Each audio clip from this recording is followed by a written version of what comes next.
Pendant que plus personne ne songe à remettre en cause l'importance de la diversité biologique pour les présents et pour les générations futures, certaines activistes humaines continuent à orienter des réflexions sur comment restaurer l'équilibre des écosystèmes.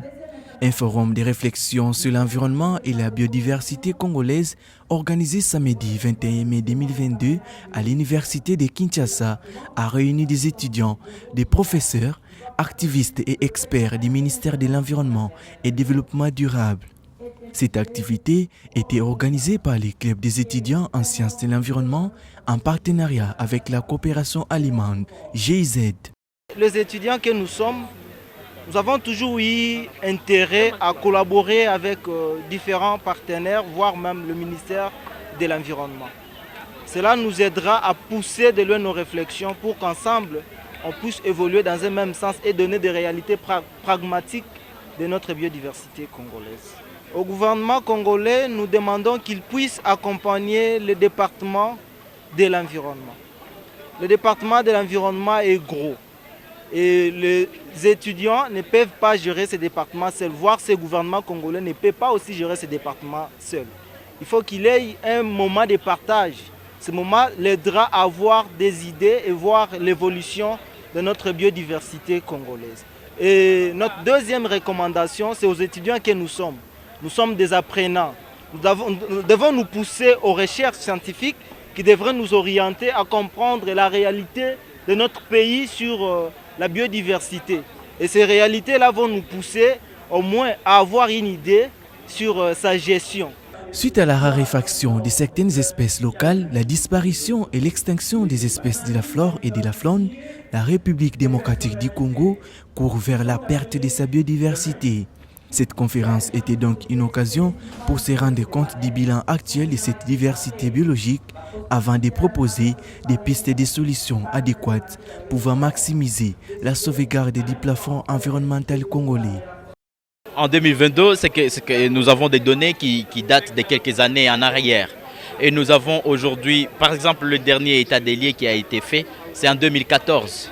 Et le seul document qui mettait en place cet état des lieux, c'était en 1997. Donc aujourd'hui, nous avons besoin vraiment d'actualiser ces données. Par exemple, nous avons manque de données dans certaines catégories de la biodiversité. Les champignons, nous n'avons pas toutes les données.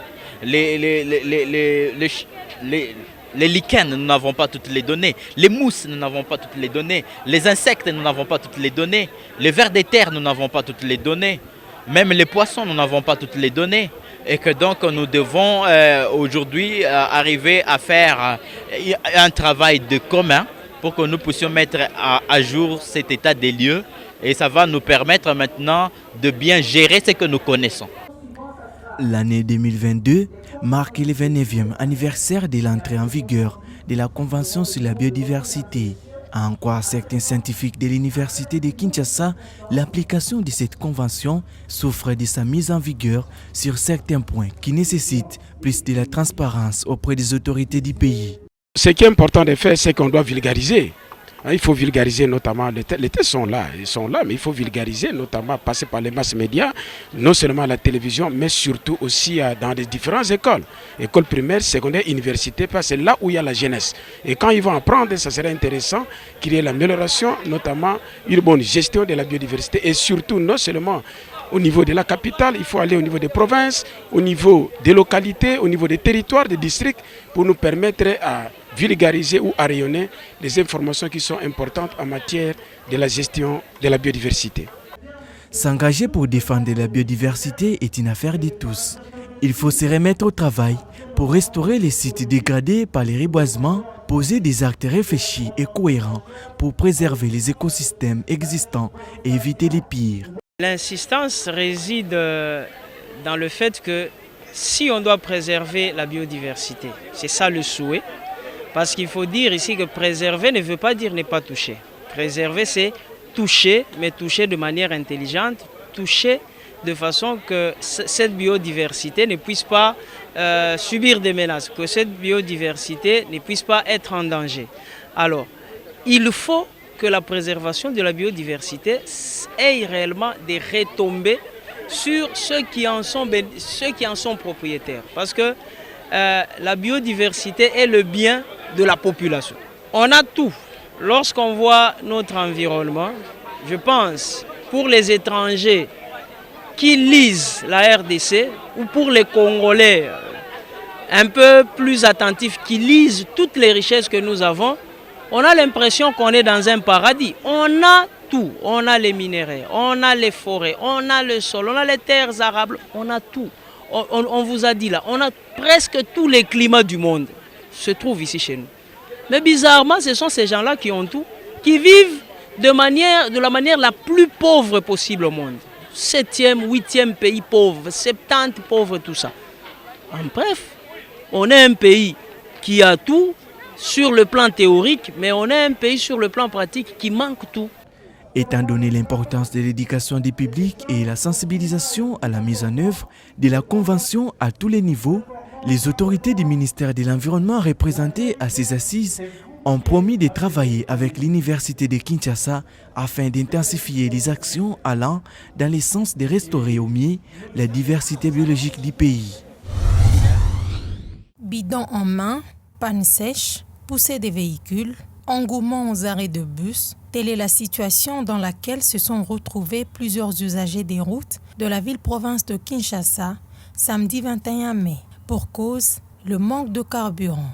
Plusieurs stations-service se sont retrouvées fermées en plein jour le week-end et celles qui étaient en service n'utilisaient qu'une seule pompe pour vendre, créant ainsi des longues files d'attente. Nous ne savons pas ce qui se passe et la réponse des vendeurs des stations-service interrogés à ce sujet.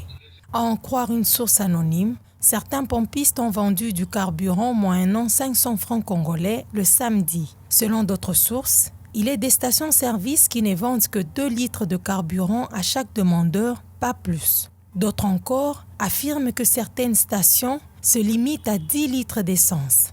Dans la matinée de ce lundi 23 mai, une reporter de Environews RDC s'est vue obligée de n'acheter que 15 litres d'essence à la station Engen, située à la hauteur de la première rue, dans la commune de Limete. On nous a demandé de ne vendre que 15 litres à tout le monde, pas plus, a insisté le pompiste en rendant le reste de l'argent.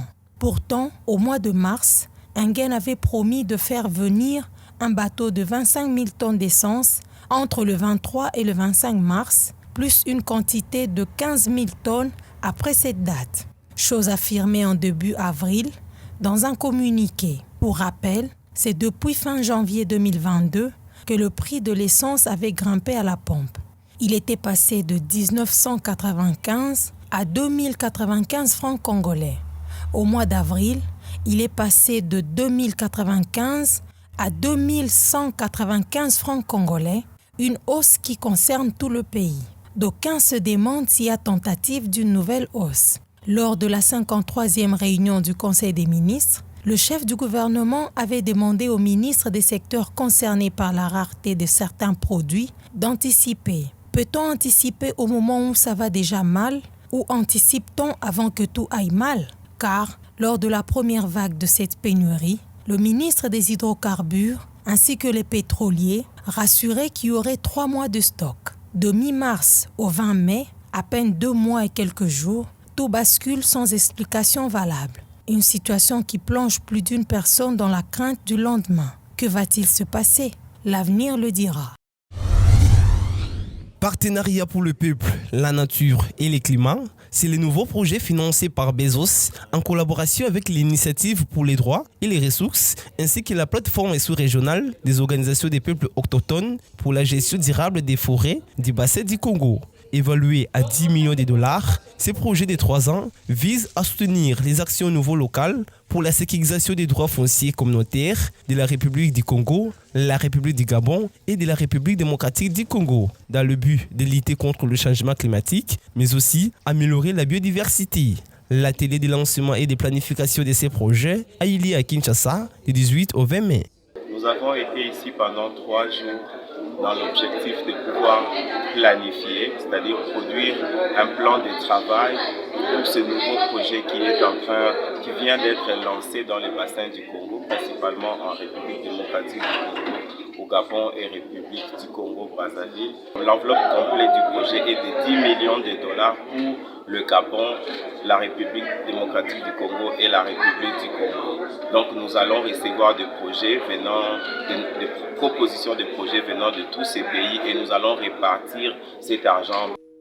À l'issue de ces travaux, les 3 pays ont arrêté un plan d'action avec des actions prioritaires à réaliser dans 5 mois. La République du Gabon a pour sa part décidé de cartographier environ 20 villages des peuples autochtones avec un effort de conservation des moyens de subsistance et la restauration des forêts. Quant à la République du Congo, elle va cartographier les anciens villages, les sites sacrés susceptibles d'être érigés en forêt communautaire. De son côté, la RDC prévoit un plan de gestion pour un certain nombre de forêts représentant 40 millions d'hectares. Elle prévoit également de s'engager dans l'identification de nouveaux espaces à ériger en forêt communautaire.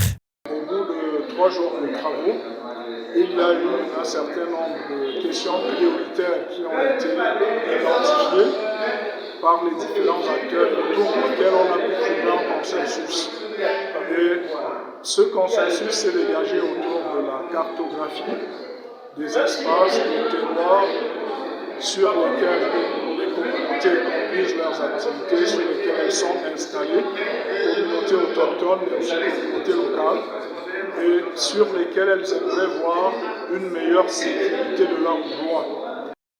Rappelons que la 26e conférence des partis sur les climats tenue à Glasgow en novembre 2021 avait entraîné des changements clés de la part du gouvernement et de donateurs publics et privés pour faire progresser la reconnaissance foncière collective. Les dirigeants des instances internationales du climat et de la biodiversité ont collectivement engagé 1,7 milliard de dollars pour soutenir le lancement des droits fonciers des peuples autochtones et les communautés locales. Ces projets s'inscrivent dans ce sens. En vue de permettre l'émergence d'une modernité responsable à partir des potentialités du territoire environnemental, historique, économique, social et culturel, la maison de formation Outanda, Maison pour tous, a initié les élèves à la reconnaissance des valeurs patrimoniales de la République démocratique du Congo pour non seulement se l'approprier, mais aussi les perpétrer. Cette visite guidée du musée national a été organisée le dimanche 22 mai à Kinshasa. C'est notre programme d'éducation dans le cadre des activités de la maison Outanda. C'est une maison d'activité où nous mettons 2 piliers. D'abord la conservation de la nature, protection des espèces, mais aussi la culture et les droits liés à la culture. Notre modernité à nous, c'est piano, synthé, guitare et tout, et tristement. Donc ça fait que même les plus éduqués n'aiment pas tout ça. C'est un fait. Et aujourd'hui, on a tenté de participer à ce qui s'est fait pour briser un peu le cycle et pouvoir amener donc les enfants comme ça, parce que l'avenir, c'est les enfants. Amener les grandes personnes ici, ils peuvent venir juste comme ça, mais amener les enfants, ça les touche, ça peut susciter des métiers et ça peut faire toute la différence. La valorisation du patrimoine de la RDC est pour l'Alliance internationale des femmes avocates du Congo, partenaire de cette maison de formation, comme forme d'objectivation permettant l'évaluation et le développement du pays.